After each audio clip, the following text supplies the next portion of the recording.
우리 하나님이 주시는 말씀 함께 보겠습니다. 하나님이 주시는 말씀 이사야 43장 1절에서 3절 말씀.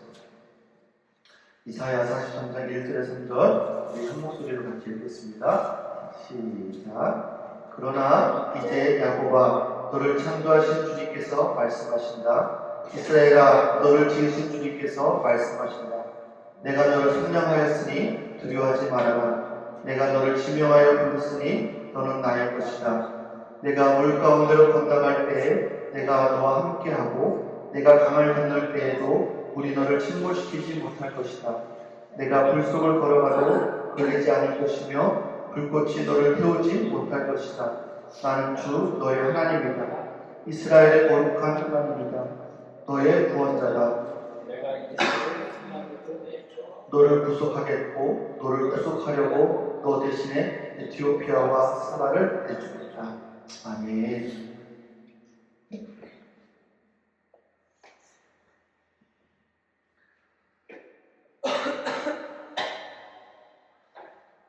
가나안에 거하다라는 책에 이런 내용이 있습니다.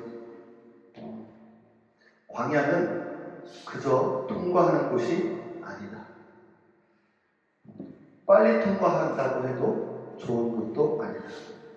가나안에 들어가기 전에 그곳에서 살 준비를 충분히 해야 한다. 준비 없이 들어가면 반드시 실패하게 되어 있다. 다시 쫓겨날 수 있다라는 이야기가 있습니다. 여러분, 우리가 인생을 살면서 누구나 다 광야 생활을 좋아하지는 않습니다. 먹고 살 대책도 없고 매일 아침에 만나를 주셔야 그날을 살 수 있고 또 집도 지을 수도 없고 또 구름기둥 불기둥으로 늘 옮겨 다녀야 하고 끝도 없는 광야 생활을 누가 좋아할 수 있을까요? 그런데 꼭 하나 기억해야 될 것은 뭐냐면 광야는 반드시 우리에게 필요하다는 겁니다. 광야가 우리에게 너무나도 소중한 것이라는 것을 알아야 된다. 그래서 광야를 그냥 실험만 하지 않게 되어야 된다는 거예요. 광야는 하나님이 우리에게 주는 유익한 것이 있다. 복이 있다는 사실을 알아야 이 광야 생활을 제대로 우리가 살아갈 수 있다는 것입니다. 광야가 있었던 사람과 없었던 사람은 가나안 땅에 들어갔을 때 삶이 확연하게 다른 것을 보게 됩니다. 여러분들이 잘 아는 이 다윗 왕, 또 사울 왕, 아주 대조적인 인물입니다. 그런데 이 사울 왕은 광야 생활이 없었던 사람이었습니다. 그런데 다윗은 오랫동안 약 13년에 걸친 광야 생활을 거친 그런 사람이었다는 겁니다. 그래서 이 사울과 다윗 왕 차이가 납니다. 사울 왕은 그냥 왕이 되었습니다. 그리고 아주 실패한 왕이 됩니다. 그런데 다윗은 13년 동안 광야를 거치면서 왕으로서 준비를 갖추게 됩니다. 그래서 그가 통일 이스라엘의 왕국을 이루게 되는 것을 보게 됩니다. 다윗, 사울뿐만 아니라 우리에게도 똑같다는 하나님이 사랑하는 자녀들에게 광야를 괜히 주시는 것이 아니다라는 너 참 고생해봐라. 너 잘못했으니까 고생 좀 해봐. 그렇게 주시는 것이 아니다라는 것. 우리의 삶 가운데 광야 같은 삶이 있다면 하나님이 계획하심이 있어서 주셨다라는 것. 성경을 자세히 읽어보면 하나님의 사람들이 다 광야를 거쳤던 것을 보게 됩니다. 물론 다 똑같은 광야는 없었습니다. 누구도 광야는 다 제각기 다른 것을 보게 됩니다. 아브라함이 100세에 누구를 낳았을까? 이라가 누구를 낳았을까? 아브라함이. 하나님이 아브라함에게 아들을 주셨어. 그 이름이 뭘까? 아브라함의 아들. 이자로 시작해. 이름이 뭐라고요? 맞았어. 이삭을 주셨어. 이삭의 그 뜻이 뭔지 알아요? 웃음이라는 웃음. 어쩌면 아브라함이 비로소 그 아들을 얻었을 때 웃을 수 있는 상황이 되어서 이삭이다라고 지었을 수도 있을 거예요. 그동안은 웃을 만한 일이 없었던 거예요. 아들이 없었습니다. 75세에 하나님의 아들을 주시겠다고, 큰 민족을 주시겠다고 약속하셨는데 가나안 땅에 가서도 아들 없이 25년을 지내게 됩니다. 여러분, 25년이 짧은 시간이 아니잖아요. 그러니까 가나안에 들어가도 가나안이 아니었다. 아들이 없는 세월이었죠. 기다림의 광야였습니다. 가나안 땅에 들어가서도 25년을 그 기다림의 광야를 지나고 100세 때에 아들을 얻었습니다. 또 요셉은 어때요? 구덩이에 빠져서 죽을 뻔했다가 건짐을 받아 애굽의 종으로 팔려가죠. 또 거기서도 감옥에 갇혀 지내다가 겨우 애굽의 총리가 된 것을 보게 됩니다. 요셉은 약 13년 동안이나 사실은 구덩이 속에 사는 거예요. 구덩이에 빠졌다가 또 구덩이에 갇혔다가 그리고 애굽의 총리가 됩니다. 요셉은 그렇게 오랜 기간 동안 그렇게 광야의 시간을 지나게 된 거죠. 여러분, 모세는 어떻습니까? 40세의 나이에 미디안 광야로 도망가서 40년을 지냅니다. 광야 생활 40년을 하고 그 다음에 이스라엘 백성은 광야로 40년을 인도에서 40년을 가나안 땅 앞에까지 인도하게 된 겁니다. 여러분, 모세가 그 미디안 광야 40년의 생활이 있었기 때문에 이스라엘 백성을 광야로 인도할 수 있습니다. 왜냐하면 모세는 40년 동안 광야에 대해서 너무나도 많이 알고 있었기 때문에 하나님은 괜히 광야를 주시는 게 아닙니다. 가나안의 삶을 준비할 수 있게 하기 때문에 광야를 주셨다는 겁니다. 여러분, 사도 바울이 예수님을 만나고 그가 예루살렘 교회로 가서 내가 회심했다, 예수님을 만났다라고 고백하고 주님의 제자들을 만나죠. 그런데 당시 예루살렘 교회는 사도 바울에 대해서 굉장히 껄끄러운 대상이었어요. 왜냐하면 조금 전까지만 해도 예수 믿는 사람들을 핍박하고 다녔던 사람이고, 회심했다고 그가 얘기를 하지만 믿어도 되는지 어떤지 의심하는 사람들이 많았다는 거예요. 그러니까 선뜻 달갑게 맞아주지 못했어요. 결국 쓸쓸히 사도 바울은 고향 다소로 돌아갑니다. 고향 다소로 들어가서 기간은 좀 차이가 있지만 한 13년 정도의 세월을 거기서 지냈다라고 기록이 되어 있습니다. 사도 바울의 존재를 누구도 알지 못하는 그런 진짜 영적인 광야를 보낸 거죠. 그런데 그 광야 생활을 통해서 바울이 말할 수 없는 은혜의 체험을 합니다. 성령께서 복음의 진리를 깨닫게 해주시고 놀라운 은혜의 시간을 보내고 사도 바울의 서신과 그 위의 모든 사역의 영적인 그러한 기초를 다져지는 그런 시간이었다는 겁니다.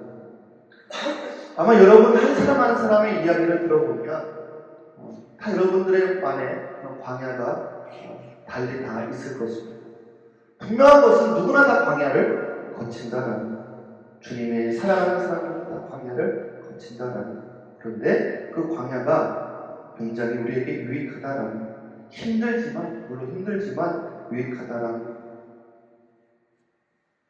그럼 우리가 분명히 알아야 될 것이 뭐냐면 광야 기간 동안에 어떻게 기도해야 되느냐라는 겁니다. 하나님, 지금 이 순간을 좀 빨리 끝나게 해주세요.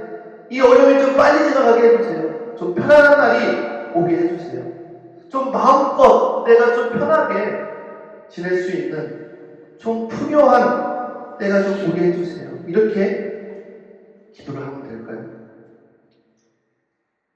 광야가 주는 진짜 유익을 모르기 때문에 우리는 이렇게 기도하게 됩니다. 광야에서 얻어야 할 훈련이 안 되어 있는 거죠. 그렇게 기도하면 우리는 절대 이 광야에서 빠져나갈 수가 없는 거예요. 민수기 14장 8절에 보면 광야를 지나서 가나안으로 가장 빠른 길을 가르쳐주고 있어요. 여호와께서 우리를 기뻐하시면 우리를 그 땅으로 인도해 드리시고 그 땅을 우리에게 주시리라. 이는 과연 젖과 꿀이 흐르는 땅입니다. 무슨 말이에요? 여호와께서 기뻐하시면 그 광야를 지나는 동안에 막 소리 질러서 광야가 빨리 지나가게 해달라고, 이 어려움이 빨리 지나가게 해달라고, 이제는 좀 편안하게 오게 해달라고 그렇게 소리 질러 기도하고 금식하면 빨리 지나가는 것이 아니라, 그 광야 기간 동안에 하나님이 나를 기뻐하시면, 하나님이 기뻐하시도록 내가 행동하고 내가 말하고 살면 그 겪는 그 광야의 시간이 지나 가나안 땅으로 들어간다라고 주님은 말씀한 겁니다. 너는 어쩌면 그렇게 생각을 그렇게 하니? 어떻게 그렇게 내가 기뻐하는 생각을 하니? 내가 어떻게 기뻐하는 말을 그렇게 하니? 이렇게 너는 어쩜 어려운데 이 힘든 광야 속에서 너는 나를 기쁘게 하는구나. 그것이 가나안 땅에 빨리 들어가는 길이다라고 주님은 우리에게 말씀하고 있는 거예요. 이게 핵심인 거예요. 한번 따라서 볼까요? 하나님이 기뻐하시다. 하나님이 기뻐하시는 것이 핵심인 거예요. 여러분, 사실 애국을 떠나서 이스라엘 백성이 가나안 땅에 2년이면 들어갈 수 있는 길이 있죠. 바로 그냥 지켜남은.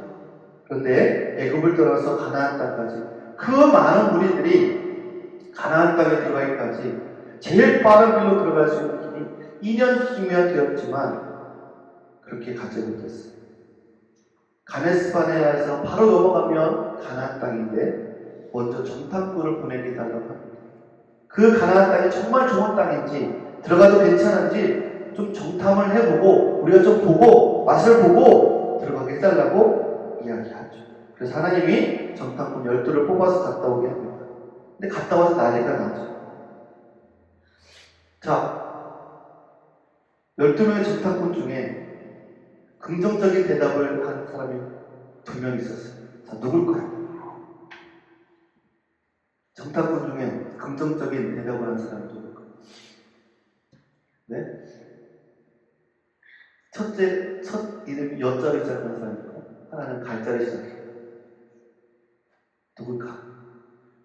여호수아와 갈렙. 두 사람 빼놓고는 다 부정적인 대답을 했어요. 거기 가면 죽는다. 우리보다 덩치도 크고 정말 싸움을 잘하는 사람들이 다 죽게 생겼다. 그래도 돌아갑니다. 다시 애국으로 돌아가죠. 막 난리가 난 거죠.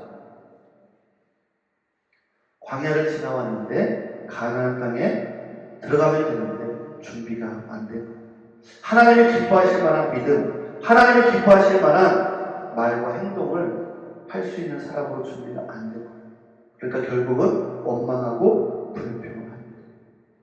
괜히 하나님이 우리를 이곳에 불러내서 다 죽이는구나 말을 해도 꼭 그렇게 불평하는 거예요. 하나님의 인도하심을 인정하지 못해요. 그래서 하나님 뭐라고 해요? 그러면 너희들 다시 광야로 돌아갈지니라. 2년이면 들어갈 가나안 땅은 40년 동안 광야에서 생활하게 되고 그 당시에 있었던 사람들은 다 죽게 됩니다. 결국 여호수아와 갈렙만 들어갑니다. 정말 기가 막힌 일이잖아요. 2년이면 다 들어갈 수 있는 그 거리를 여러분 다 광야에서 죽고 여호수아와 갈렙만. 그런데 이 정말 기가 막힌 일이 실제로 우리 삶 속에서도 그대로 이루어진다는 거예요. 광야가 언제 끝난다고 그랬어요? 내가 지금 있는 그 자리에서, 이 자리에서 하나님을 기쁘시게 하는 자가 되면, 그리고 가나안 땅에 들어가서도 하나님을 기쁘시게 하는 자로 살 수 있는 자가 되면 광야이든 가나안이든 사실이 상관이 없습니다. 여러분, 모세는 가나안 땅에 들어가지 못했지만 늘 주님과 동행하면서 주님과 늘 대면하면서 살았습니다. 40년간 광야가 모세에게는 사실은 가나안과 같은 삶을 살았던 것이죠. 여러분, 가나안 땅에 들어간 이스라엘 백성도 그곳에서 싸워서 그 땅을 정복해야 되기 때문에 가나안 땅에서도 어려움이 많이 있었습니다. 중요한 것은 어려우냐 편하냐 그게 아니라 늘 하나님을 보고 주님께 순종하고 주님만을 의지하는 삶을 사느냐, 그게 광야에서 빨리 광야가 끝나는 일이고 가나안 땅에서도 복되게 사는 핵심입니다. 그 점을 훈련하게 주는 곳이 광야입니다. 가나안 땅은 오히려 시험인 겁니다. 다시 말하면 하나님이 계신지 안 계신지 광야가 더 알기 쉽다. 왜냐하면 아무것도 없기 때문에. 아무것도 없기 때문에 먹을 것이 생기면 하나님이 주신 거예요. 광야는 진짜 대책이 없어요. 내가 할 수 있는 일이 없어요. 불기둥으로 덮어주시니까 사실은 살기는 힘들지만 하나님을 경험하기에는 매일의 삶이 기적인 거예요. 오늘 내가 살았다면 그것은 기적인 거예요. 왜요? 죽을 수밖에 없는 광야이기 때문에 그렇습니다. 그런데 가나안은 어떻습니까? 농사지어서 저장해놓고 먹고 또 집도 짓고 거기서 사는 곳이니까, 내가 사는 곳이니까 하나님이 계신지 안 계신지 때때로 막연합니다. 하나님이 꼭 공급해 주셔야만 먹는 게 아니니까 내가 농사지어서 저장해놓고 음식을 먹을 수 있습니다. 하나님이 주신 건지 내가 한 건지 헷갈릴 때가 있다는, 하나님을 잊어버리기 쉽다는, 영적으로 더 위험해질 수 있다는. 가나안 땅에 들어가서도 하나님을 기억하고 하나님을 바라보고 하나님만 의지하면 그 가나안 땅에서도 하나님의 일을 엄청나게 할 수 있는 거예요. 문제는 하나님을 잊어버리면 다시 광야로 내쫓겠다는 거예요. 하나님께서 그 영혼이라도 구원하시려고 그렇게 하시는 거죠. 이스라엘 백성이 그렇게 됐어요. 가나안 땅에 들어가서 성공하고 정복하고 부여함을 추구하는 바알신을 섬기고 그렇게 살다가 결국은 하나님께서 다시 광야로 내쫓게 됩니다. 그 광야가 바로 이 바벨론 포로 광야입니다. 애굽에서 가나안 땅으로 오는 기간이 40년 동안 걸렸습니다.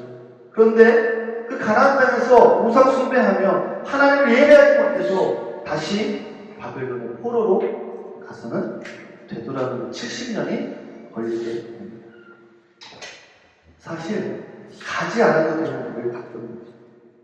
정말 바로 살았으면 가나안 땅에 들어가서 광야에서처럼 하나님만 바라보고 하나님이 주신 것을 믿고 농사지어서 거둔 곡식이지만 하나님이 주신 것으로 믿고 온전하게 십일조를 드리고 안식일을 제대로 지키고 예배하고 하나님 앞에 나갔으면 하나님께서 그 민족을 잘 축복의 통로로 사용하셨을 때 결국 바벨론 포로로 잡혀가게 만들게 됩니다.